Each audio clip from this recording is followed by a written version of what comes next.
G'day guys, Calvin, cartoon in New Zealand. I'm working here, or I have been sent a wiring loom from Australia for a Soarer.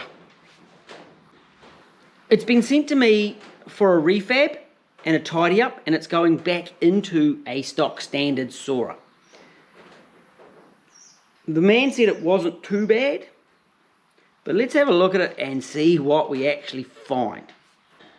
Looking in this department where the ECU is, we've got an ECU plug that's broken. We've got extra wire tapped into, and that is speed from the dash. So something's gone on there. We will leave that at the moment. And I've got it set up here on a set of relays and fuses, just to explain the layout, and that's a set of relays and fuses that I've set up, because I do plan to power this loom up on an engine once I'm finished. As we go along here, we've got a whole lot of tape coming up to the igniters. We've got broken igniter plugs. Fortunately, I have those in stock, so we're good there. A couple of body plugs there. So that's okay there. So they normally come under the manifold, exhaust manifold, and there's some plastic here, which you can see is all smashed to pieces. The plastic that's meant to be there isn't there. Up in the back bit of plastic, this is all falling to bits as well, and it's not really ideal. Up this side, where the injectors are, all the normal stuff. That one's actually got a clip on that injector, but as you can see, watch this. Nope. No. Oh, that one's gone. And you can see it's all floppy. And these plugs, oh, that's broken to pieces as well. So we've got a pretty good hit rate on broken plugs. Here's the IAC, same deal, broken. And the cold start, broken. Well, that's just the cold start timer. I should call it the cold start timer. That goes through the center. Through here, yep, water tank broken. That's the one for the gauge. It's actually all right. That's all right condition. Coil broken. Every single injector plug. No clips. Oh, there were clips. They fell off when I touched them. Looks like there's been a rat, because there's chew marks right there from a rat. And the TPS plug is actually okay at the moment.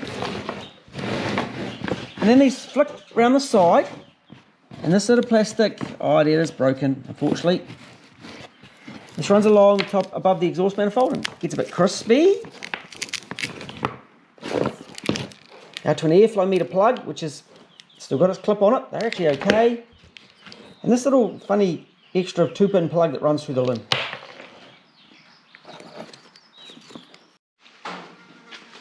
There's the earths on the back of the wiring harness, and a whole lot of messiness.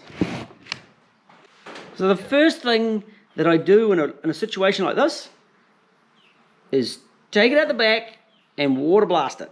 I didn't do the transmission loom, eh? It was hanging off the side of the bench. And then I'll go out the back and water blast it. Speed sensor plug, destroyed. This is a problem one, because I've sold the world's worth. That's broken. Solenoid plug. I think I've got one that I can do the job with that one. And speedo plug, that's okay.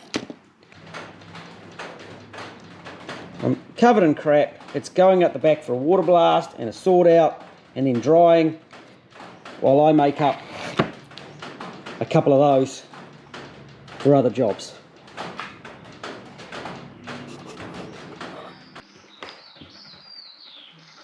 I made a bit of a blooper. I washed that wiring loom, and I put it outside to dry fully, and then it rained. It didn't work out. Right. But I've also been searching around and scratching through all my different looms. I'm doing some info at the moment on wiring up Soarer sc400s, and I'm trying to produce my wiring instructions in some video form, because a lot of people find the visual aspect really good. And I went through and I found this harness here, which whilst, well, it's not a virgin. Someone's been at it and done some ugly crap to it. It's shitty. But, and it's been in a four-wheel drive, but the plastics are in awesome condition. So I'm going through even the bit around the back of the engine with the earth strap in it. So I thought I'd get in and I would raid some plastics. This is my last one of the last Soarer loom. I had a razor blade, here it is. So this is my last Soarer parts harness at this stage. Oh, I wonder what's in that box. No, that came out of a running Soarer. And this is why I don't throw away old crap like this. Oh, look at this, it's crispy in here. Ooh, yeah.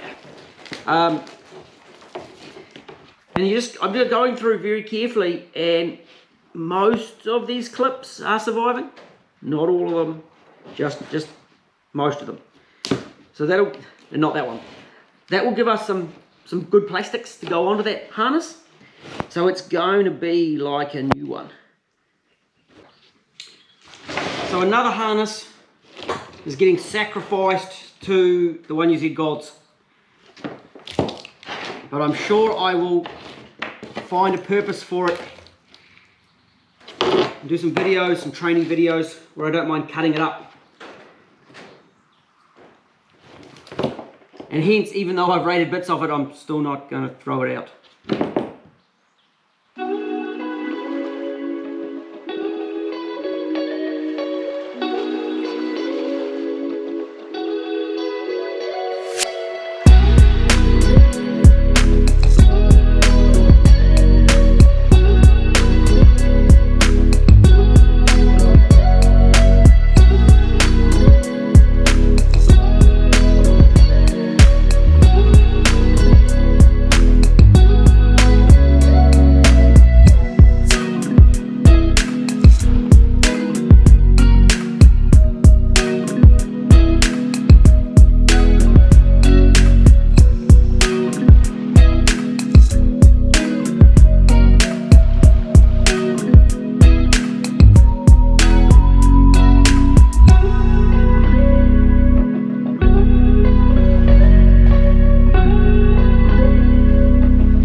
So someone's turned the lights out. It's gotten dark outside. This harness has come up really nicely. So there's a few things I found as I was working my way through it. One of them was the oxygen sensor wiring.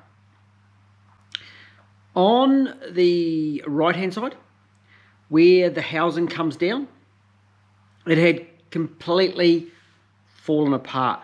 All the wiring, the insulation was just totally disintegrating, and it was earthing into, or shorting. It's shorting, correct electrical term. It was shorting into the shielding of that wiring. And this isn't the first time I've seen this on the Soarer harnesses. So both sides were repaired. It was under this cover here. And if you look closely, you'll see that the oxygen sensor wiring on this one's falling apart too. It's just an example of what they do. Interesting enough too, I found a double join, factory double joins in the earths going to the airflow meter. So there was a join and a little short bit of wire and another join. The tape had gone horrible, so I taped it up, double checked it, continuity tested it, tests out fine. As I went through, the whole loom was stripped down, plastics were swapped and changed out, tape changed. That is the pile of leftover tape and crap from this job. So that isn't. So that's quite a bit of old crap. Oh, it's good to get rid of that. You can see where a bit of heat's got to it and it's sort of worn through thin. So in those hot areas, we've got some shiny stuff,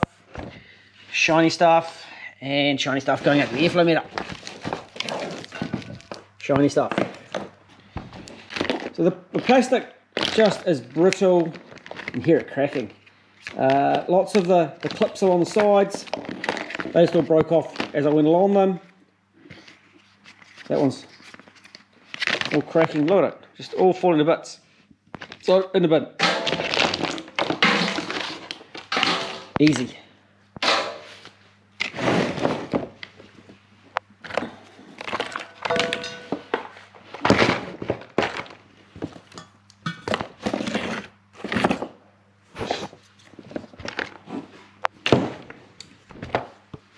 And then I got in and I changed, of course, all the connectors. So there's the ECU connector was changed. I considered doing a raid, but I do have the Soarer box, a couple of heater plugs, the 40 pin and the 80 pin.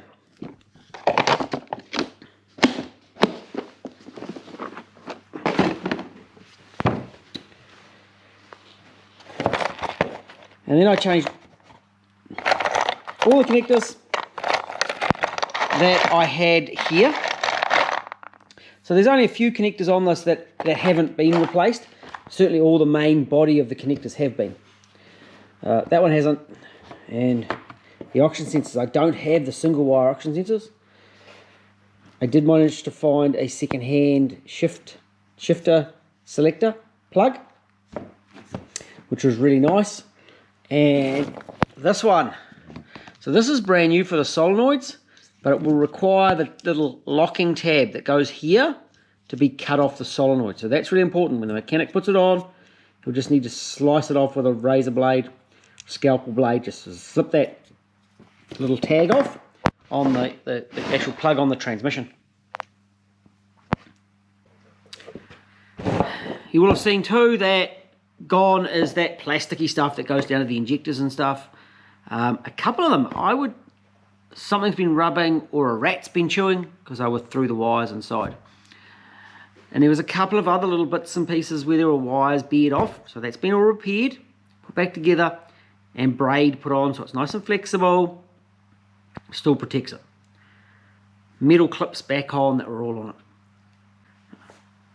So let's get this onto Old Yeller, get it tested, get it checked, so we know that it's all 100% working like it should. Alright guys, I have fitted up the loom to the engine. I chose Old Yeller, it was my closest fit. The difference with Old Yeller is the fuel lines in and out, so it's not bolted down at the back quite like it should be. Got the correct igniters here for this harness. It's clipped on, looks all good, neat and tidy on that engine. It's rather lovely. Now to the airflow meter, this one goes somewhere out here.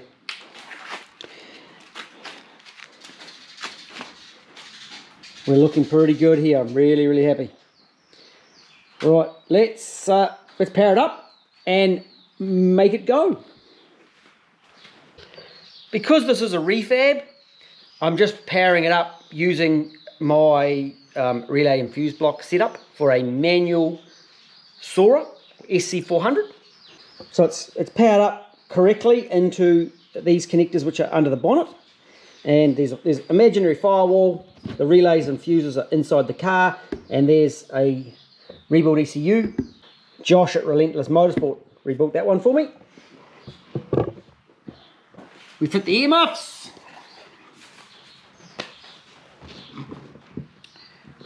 There's a fuel pump and a bucket of noise. I power everything up there, and we hit it with this one. Yeah.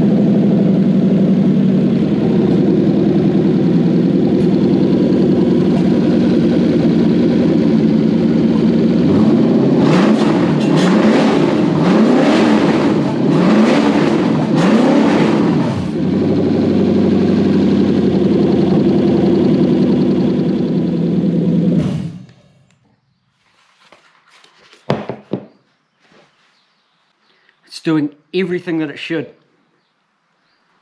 I'm happy. That one's done.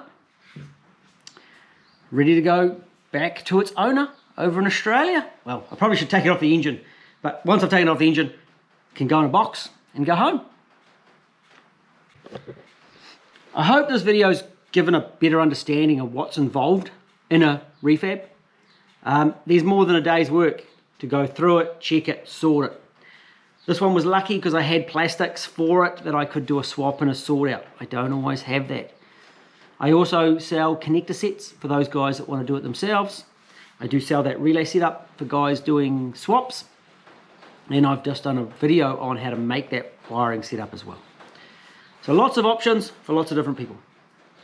But this man will be happy, loom's refabbed, ready to go back and be fitted up. We'll catch you later.